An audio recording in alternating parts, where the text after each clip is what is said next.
So I alluded to this vehicle previously. This is my 1998 Volvo V90 with a Ford 5-liter V8 swap. I picked this car up for $350 with a blown head gasket, which didn't really matter to me because I was yanking the engine out.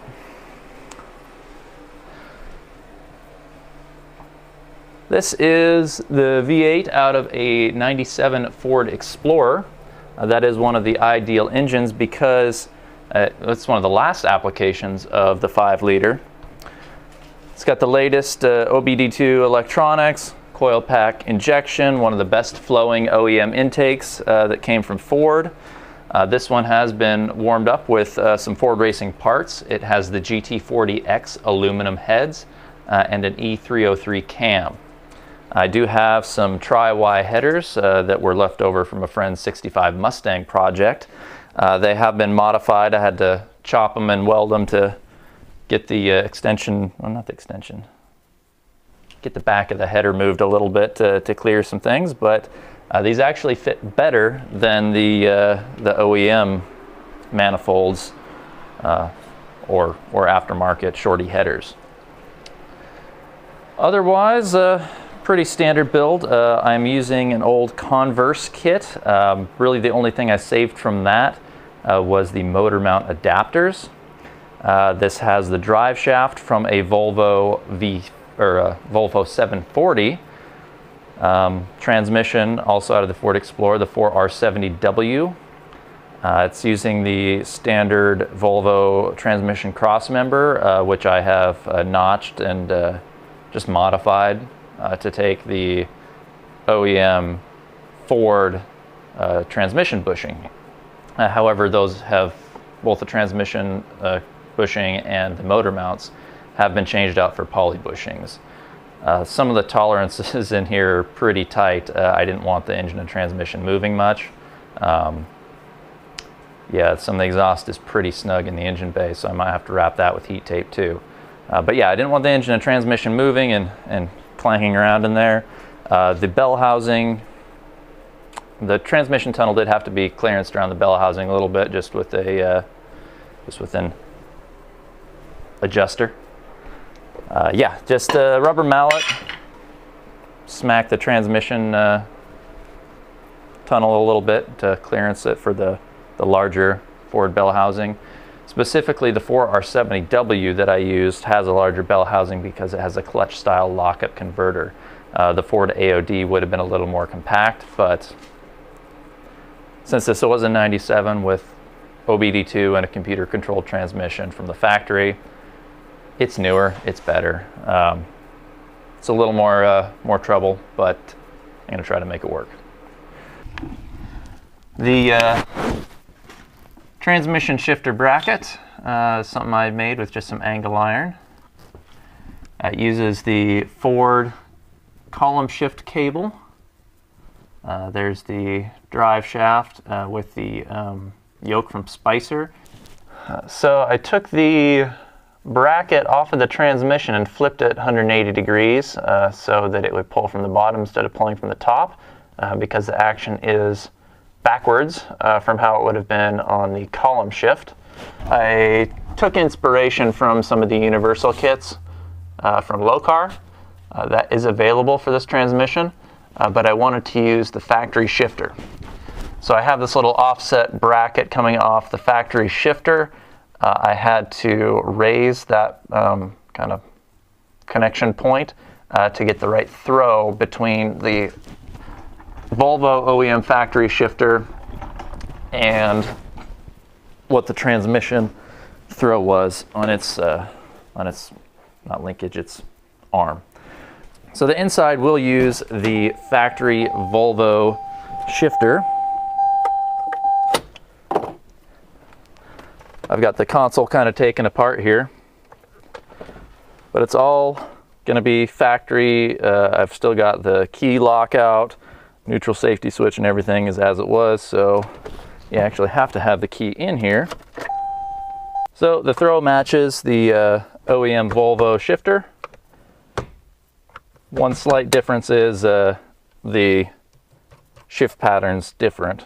Not the pattern, but the Volvo had drive third low with a winter mode to put it in second, whereas the 4R70 is drive second low with a button to turn overdrive off. So that's just something slightly different. It's my car, I know it. Maybe I'll just write over that with a marker, who knows. But my goal is to have this be kind of a sleeper. It's going to be stock Volvo on the inside as much as possible.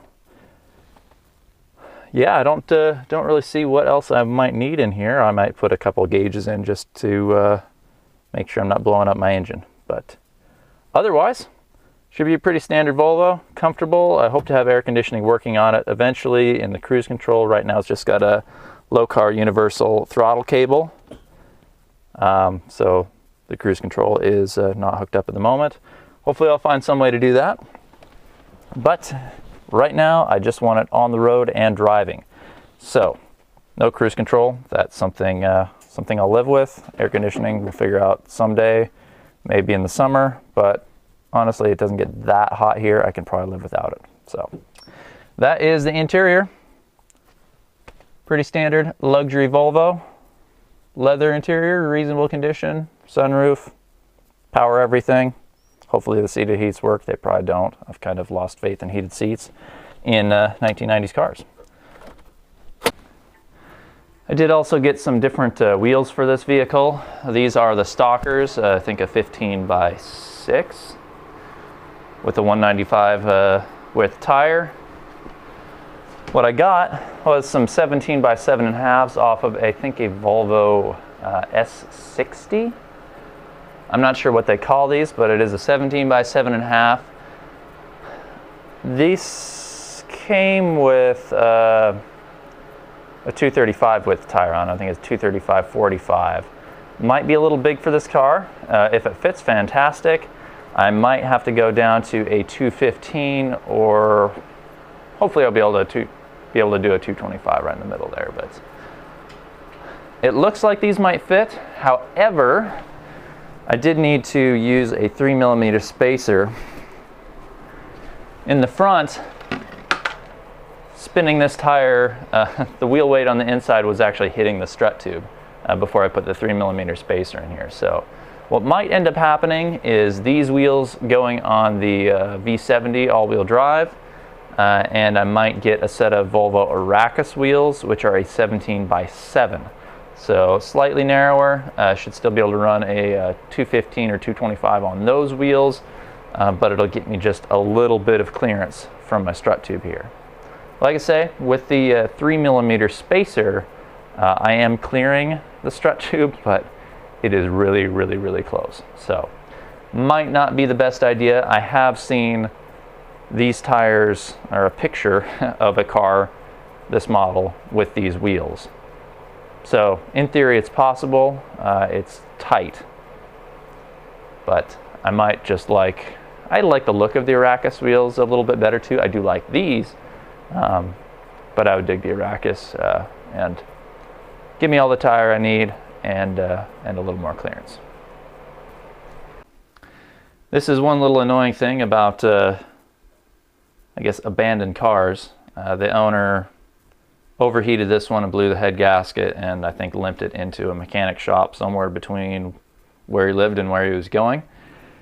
He needed to get some stuff out of it, but he left the keys with the mechanic, so he smashed the window out all by himself. So I do have some glass left over from a Volvo 740 parts car, which should fit in there just fine, but I do need to take the door apart to install that glass. So right now I got that, and it was actually the owner himself that did that, so thanks, man. That's a quick rundown of this car. You know, it's nothing groundbreaking. People have been swapping Ford engines into Volvos for quite some time.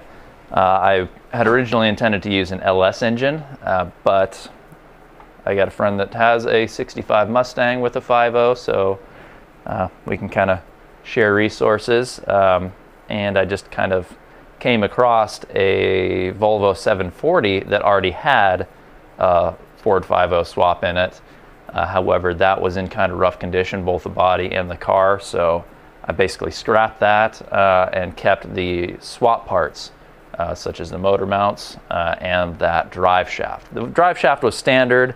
I did change out the yoke to one that would fit the 4R70W. But other than that, I didn't keep much of that original. It was an 85 Volvo diesel 740 that had been swapped to a 5.0. So a few parts live on in this, but basically it's bigger, better, newer than that original car. No rust, a lot more luxuries. The interior on this is much nicer. At the end of the life of this model, they were more of a luxury car. So it should be quite a nice driver if I can get it running. As you can see, engine is in there, bolted in. It's plumbed. I've got coolant in it, got oil in it, got fuel lines hooked up. I've primed the fuel system. However, it was the old ECU that was actually triggering the fuel pump prime. I do need to fish out the fuel pump lead off of the factory ECU, which for a couple reasons I'm going to be leaving the factory ECU in and running it parallel with the Ford ECU.